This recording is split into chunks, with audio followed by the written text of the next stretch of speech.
Alright guys, everything known to the sun here. This is about the Temple of Baal. This is from Breaking Israel News. I got a couple of articles related to this, but I think I did a video a while back about the Temple of Baal being erected in London. Let me just get into the article here. Temple of Baal replica arrives in London just in time for ancient pagan festival. Actually, I said it was. I did the article where they're going to have the same Temple of Baal in New York. They're erecting it there, and they're doing the same thing in London. And the verse here. This is a great Breaking Israel News, latest news from a biblical perspective. So they got a verse here that kind of goes along with it. Because they have forsaken me and have estranged this place, and have offered it in it unto other gods, whom neither they nor their fathers have known, nor the kings of Yehudah, and have filled this place with the blood of innocents, and have built the high places of Baal, to burn their sons in the fire for burnt offerings unto Baal, which I commanded not, nor spoke it, neither came it into my mind. Jeremiah 19:45. So Baal is a false god, obviously, in the Bible, spoken of, one of the many gods spoken of in the Bible.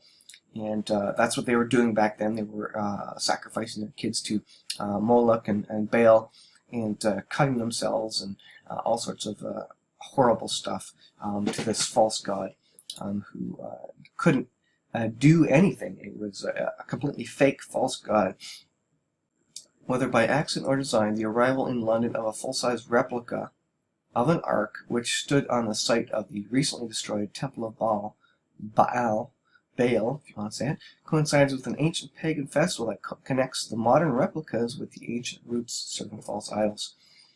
The 28-meter tall 3D printed model created by the Institute of Digital Archaeology represents a famous arch of the original Temple of Palmyra in Syria, which drew 150,000 visitors a year until it was destroyed by ISIS in September.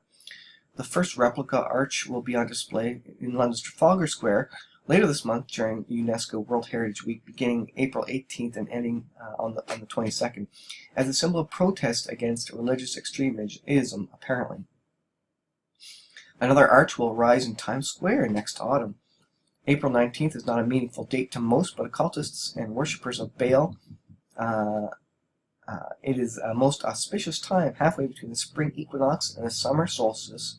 It marked the first day of summer in ancient times, initiating a 13-day period known as in the occult as the blood sacrifice to the beast. This period culminates in Beltane, the major festival for the worship of Baal, or as it's known in the Western world, May Day. The Temple of Baal, built 2,000 years ago to honor the god of orgies and child sacrifice, was the stage for the pagan festivals in ancient times. This time period of the blood sacrifice was so significant that after the pagans, the Romans celebrated a festival of fertility called Forticidia on the same dates, beginning April 15th and ending April 19th, with the festival of Cyrilia. Baal, worshipped by the Mesopotamians, was a major influence in ancient times, mentioned more than 90 times in the Bible, most notably when Elijah defeated the priests of Baal in a contest to bring down fire from heaven to burn a sacrifice. Baal became an archetypal form of idol worship. And it goes on, followers of Baal engaged in bisexual orgies and sacrificed human infants, burning them alive. Pantheistic, they worshipped Mother Nature while denying the existence of a creator. And doesn't that sound like a perfect God for this day and age, where we worship Mother Nature and we deny the existence of a creator by way of evolution, and we take part in human sacrifice by way of abortion, if you want to look at it that way. Another article here, this is on Mediaite. This is Glenn Beck saying this. I don't agree with everything Glenn Beck says, but just for an opinion on it. Glenn Beck, who also believes the will of God moves through Ted Cruz, elaborated. Now, I don't know what that means, but the person writing this article said that. I don't know if that's true or not, whether he believes God moves through Ted Cruz, but anyways. If people would just look up Baal and Moloch from the scriptures, we are worshiping them right now. We just don't know it. It's just a different way.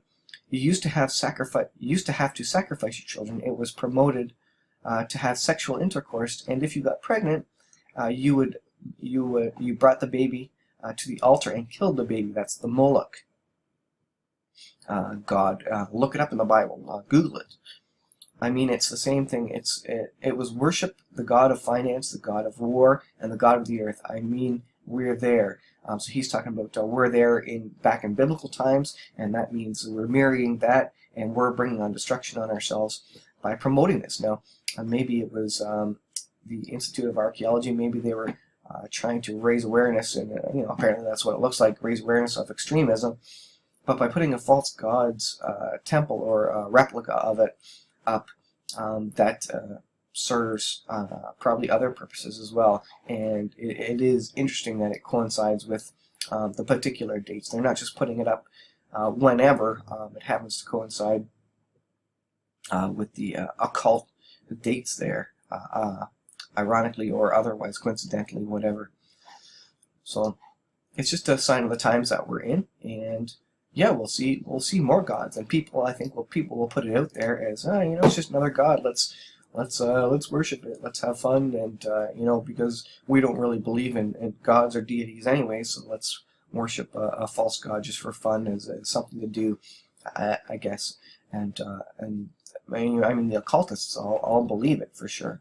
So this is just a sign of the times that we are embracing, at least initially, some of the festival times, and looking at old archaeology and worshiping it as almost as some great historical thing, when it's not really. It was really a slap in the face to God having those false gods in the area. So I don't think this is the way we should be promoting archaeology in Syria and ranting against extremism.